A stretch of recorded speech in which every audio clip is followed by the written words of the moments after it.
Taking on ISIL, Iran now confirms its military did carry out attacks against the group, saying it was to defend its friends.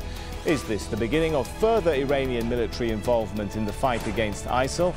And could the US one day coordinate that fight with Iran? This is Inside Story.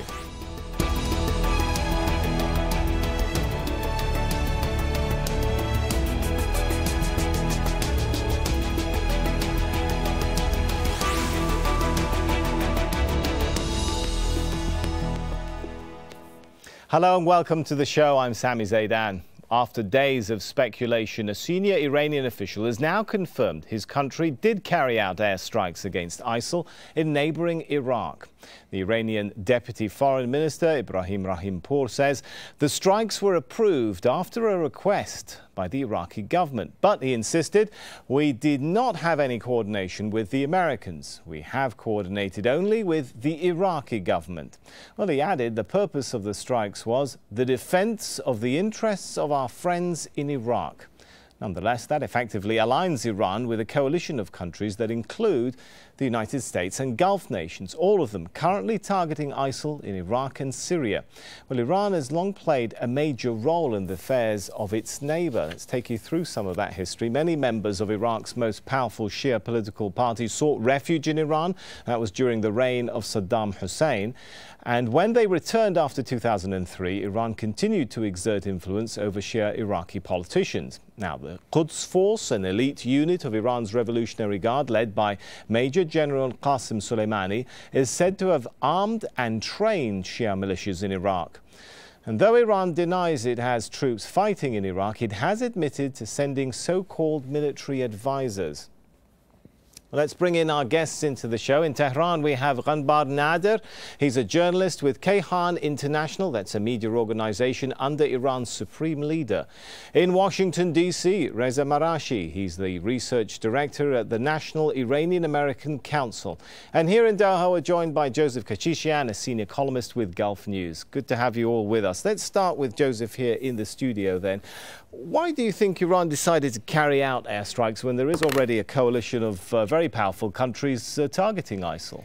Simply because, to be relevant, the coalition of forces, 60 countries plus, has done everything in its power to isolate Iran and deny it a presence in the region. So therefore, this is an Iranian attempt to sit at the table. Even if it was not invited, it is now part of the coalition, whether people would like to believe it or not. It's saying at least it's not coordinating with the US, right? So how much of a place at that table will it get? Coordination is a technical term. I think that there is a political issue here that needs to be addressed first. It is true, it may be very true that there is no military coordination between Iran and other forces, but the fact that very few coalition members have actually objected to Iran's military involvement against ISIL. I'm sorry? That's very interesting, isn't it? Precisely. And that is the real dilemma here, because obviously in the past, if Iran were to do something like this, everybody would jump on its case and say, stop it, you don't belong here. But now we see that there is an evolution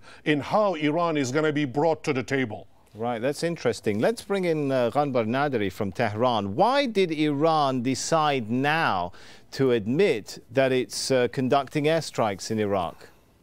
Well, it's no longer possible to hide the fact that Iran has been involved in Iraq for the past 10 years or so militarily. So this is old news. What is new right now is the fact that Iranian officials made it absolutely clear a couple of days ago, if I'm not wrong, that if the holy cities of Karbala or the capital Iraq, capital Baghdad, comes under direct attack, then they will have no other option but to get involved directly and take direct action.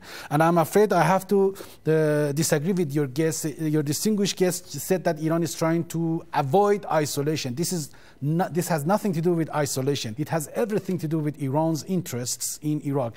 At the same time, it has everything to do with Iran's international and regional obligations. Let's not forget the fact that right now that we speak, there are hundreds of thousands of Iranian pilgrims in places like Karbala and Baghdad.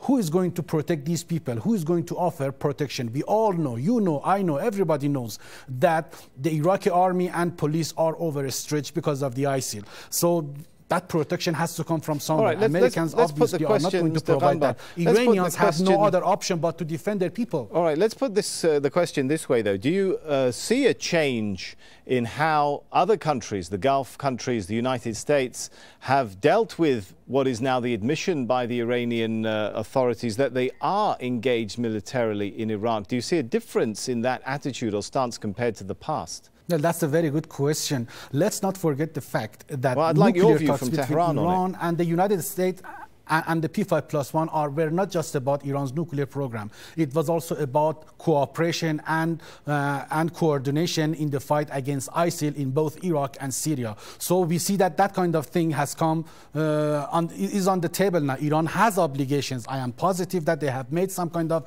arrangement with the P5+1 that they will be involved directly in Iraq in the fight against ISIL. Okay, let's say that they are not coordinating with the American forces, no doubt about it. The Iranian military commanders say that they are there, but they say that we are not cooperating with them. But I know it for a fact that if something goes on, if they start pounding the ISIL positions, they are going to make some kind of arrangement. They're going to get some kind of permission and coordination with the Iraqi government and, of course, the Iraqi forces. So, I mean, just today I saw a letter that has been signed and written by 145 university scholars from Iran and abroad. They have all thanked the Iranian military commanders for defending Iran and the Iraqis in the fight against ISIL. These all facts and figures translate into the fact that Iran is now deeply involved in Iraq. All right, let's bring in Reza Marashi. How much of a threat, first of all, is ISIL's expansion into Iraq? How much of a threat is that to Iranian interests? It's a critical national security threat to Iran, and I think they've made that crystal clear from the outset of this entire Daesh fiasco. What you have in Daesh is a combination of radical extremists and former Saddam henchmen who want to kill Iranians, and I think they've made that crystal clear in their public pronouncements. Not just Iranians, but Iranians are on the list of people that they don't like, and they kill people that they don't like.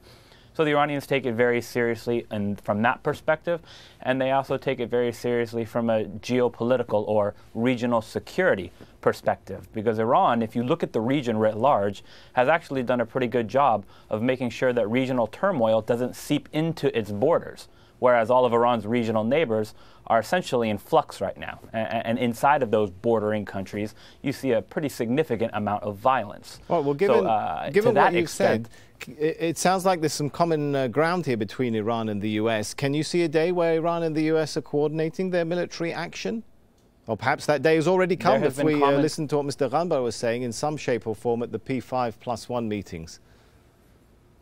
There's been common ground since day one. It's just politicians in both countries have not wanted to admit it, and some still don't want to admit it. Whether tactical or strategic, their interests have overlapped. And at the P5+1, it's allowed the negotiations in Vienna over the nuclear program. It's allowed them to have sideline conversations, but the kind of collaboration that we're talking about here between the U.S. and Iran in the fight against Daesh is probably going through the Iraqi government. It's not as direct as if, say, the United States was collaborating with Saudi Arabia, but this is a step in the right direction because durable solutions to the problem that is Daesh require political buy-in from every country that has the capacity to wreck the solution.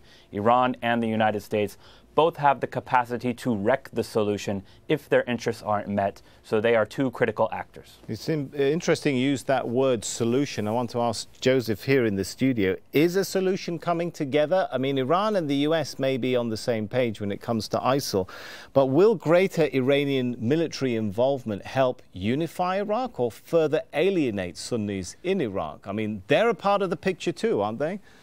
They are. I think that the Iraqi situation is so complex that the Iranian presence could either be positive or it could be negative. I don't think that we know clearly which direction we're going. Obviously, everybody desires to have a peaceful resolution, but the argument that has been presented by our distinguished guest from Tehran is that the Iranian military involvement against Daesh, against ISIL, is precisely to defend Iranian pilgrims who are visiting holy sites inside Iraq.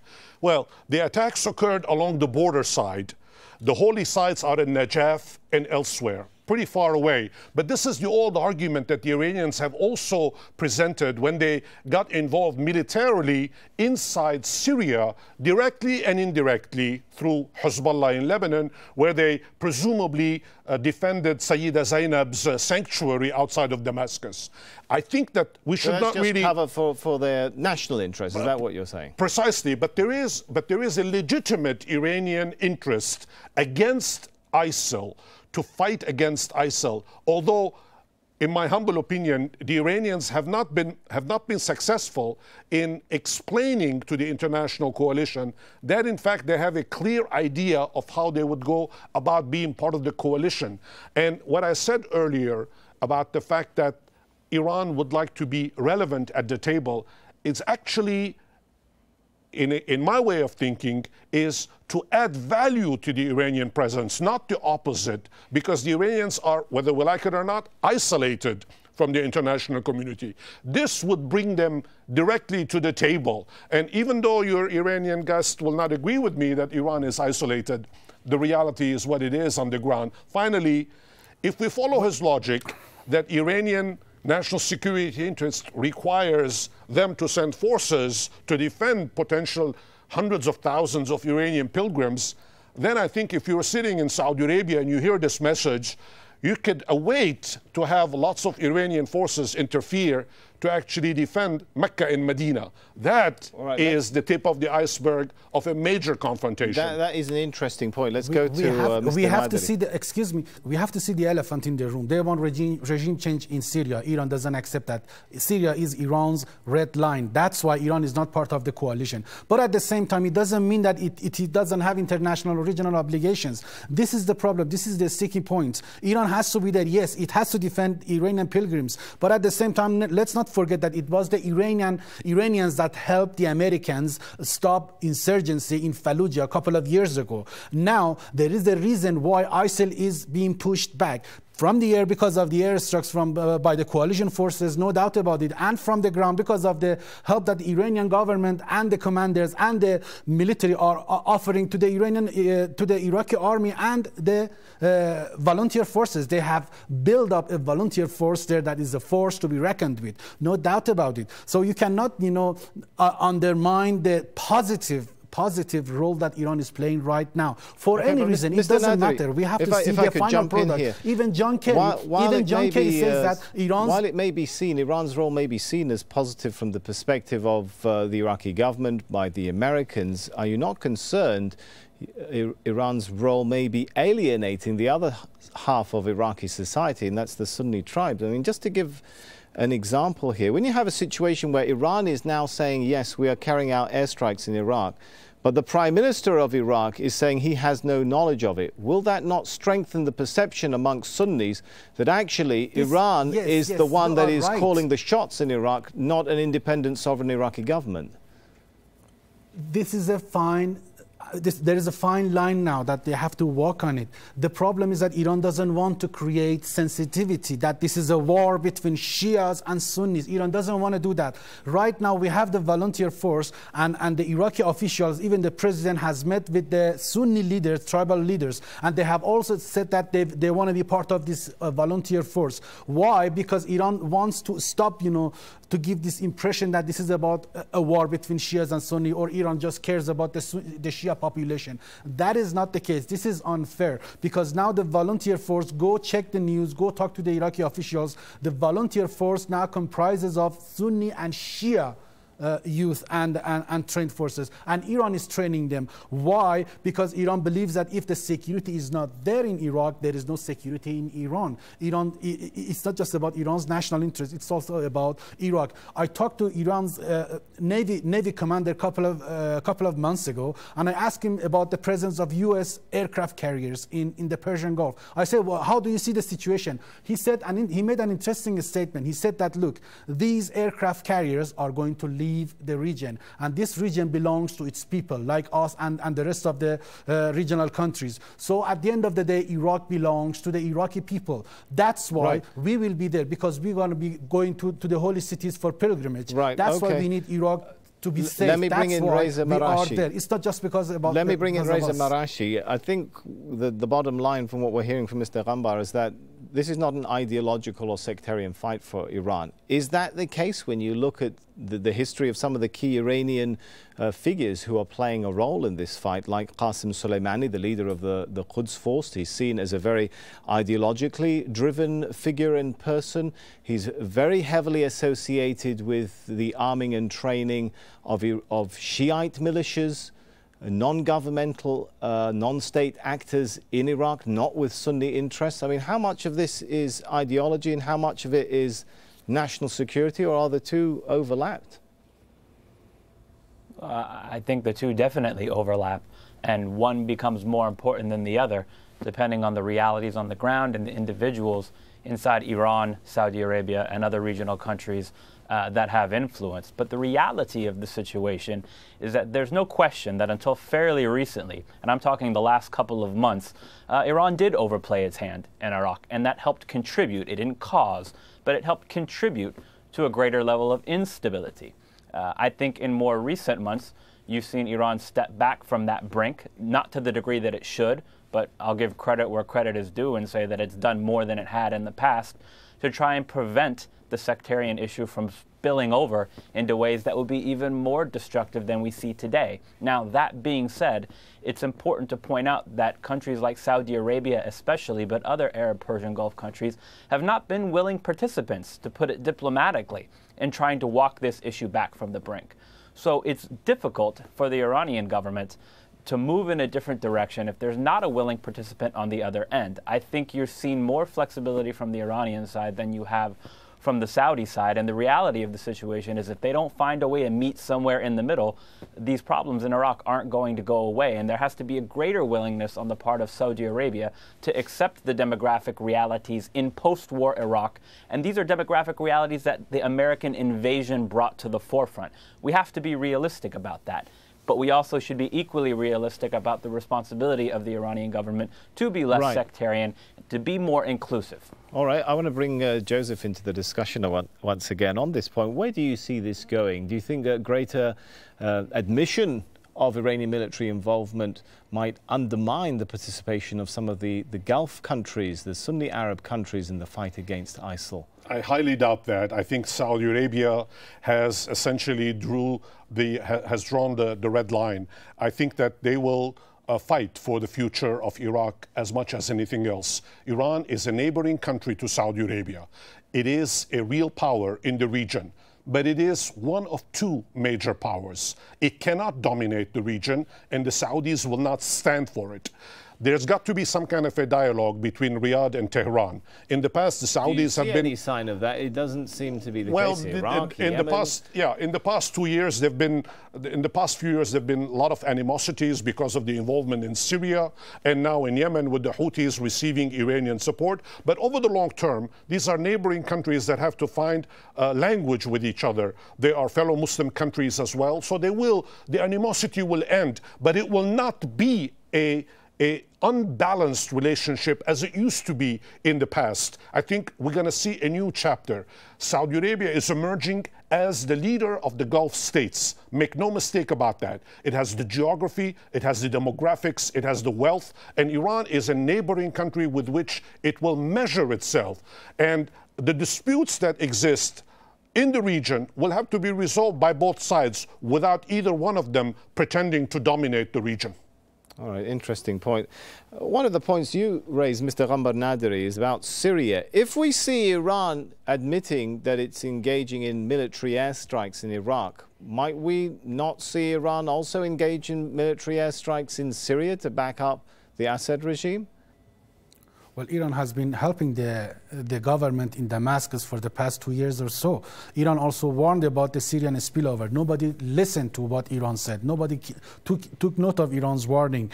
Then they blamed Iran and al-Maliki government for what is happening in Iraq, which was fine. Iran said that I will talk to them. It's up to them, but we will also talk to them, and we can, come up with some kind of new government to sort this out. But this is not about Maliki or a Shia government. This is about this existential threat that the regional country, thank God, now they have realized that they have to do something about it, and they are doing something about it. Your distinguished guest made a very, very fine point when he said that everybody cares about the security here, and at the end of the day, this is not just about competition. This is about their own security, their own national security. So I am positive that they have all come to their senses. That's why they are cooperating now. But at the end of the day, as I just mentioned earlier, they don't want to create some kind of sensibility that this is a sensitivity, that this is about Shia and Sunni, what. This is not about that. This is about a criminal enterprise, medieval butchers that are having only one thing in their minds. They want to go and even destroy Saudi Arabia, even the Holy Kaaba. They want to come and destroy Iran. They want to come and destroy everybody because they think that they represent the Islamic beliefs and values. Right, That's we've got why a few everybody minutes is left. now fighting back. Let me bring in Reza Marashi for a final thought here. Regardless of what everybody may be thinking and saying, the reality is, when you look at the situation, is it not, that Iraq as a state is being undermined, whether it's by Iranian influence and arming and training and helping Badr brigades, whether it's by the Western backing for Peshmerga and other forces and other elements. Is not Iraq as a unified state being undermined by all the outside intervention? I think there's a compelling case to be made for exactly the point that you're making. The reality of the situation, though, is that until all parties involved, Iran, the United States, and Saudi Arabia, realize that instead of solely using their influence to project military power, they shift and start to project their political power to build reconciliation and solutions that build towards a more peaceful future. The problems will not only get worse for innocent Iraqis, the problems will get worse for all of these regional countries and for the United States, and frankly for the world. When you approach these issues through a zero-sum game, meaning one security comes at the expense of another, that's not real security and it's not sustainable. Can it only be done as a deal between the West or outside powers, the West, Iran and Gulf Arab states? What about the people in Iraq? I mean, let's not forget this rebellion, and perhaps I'll pose this to Joseph Kechichian. I mean, let's not forget the rebellions in Iraq and Syria are partly because there is a sizable chunk of the country that feels the regimes don't represent them. Absolutely. Correct? And a lot of it is Sunni-led. Absolutely. And I think that as long as the international community does not address the grievances of a lot of Sunni Iraqis, we're going to see more of the ISIL power. ISIL exists. They become more appealing the more that not only they become more appealing, but they become inevitable. ISIL exists because of the fallback, if you will, or the blowback that existed after the fall of the regime of Saddam Hussein and the coming to power of various governments in Iraq that has neglected the Sunni community. And I think that as long as you have an Iraqi government that does not pursue an even-handed policy across the board throughout all its population, then you're going to have this problem with us for a long time. Nobody wishes ISIL to succeed, but in order to defeat ISIL, you have to have peace inside Iraq. Isn't that what Haider al-Abadi was supposed to be doing? Well, he's supposed to be doing that, and he needs all the help in the world, but I don't think that the solution is only military. I think the solution is also political. He has to, al-Abadi has to... Well, let's talk about those political. Do you see those political changes that would enable the sort of scenario you're talking about? Unfortunately, I don't. I think that there are lots of disputes inside Iraq. There is a lot of corruption. They are not able to put all their act together, and there are incredible challenges that the Iraqi government faces. But there is no alternative for them but to put their house in order inside Iraq. Once that exists, and of course similar things must occur also in Syria, then we will have the end of Daesh or ISIL. All right, I'm afraid we're going to have to end this discussion here, as riveting as it was. Let's thank our guests for their participation. Ghanbar Nader from Tehran, Reza Marashi from Washington, D.C., and Joseph Kechichian here in the studio. And why not add your voice to this discussion? You can post your comments at facebook.com/AJ Inside Story or contact us at Twitter. Our handle is @AJ Inside Story. I'm Sami Zeidan. Thanks for watching. For now, it's goodbye.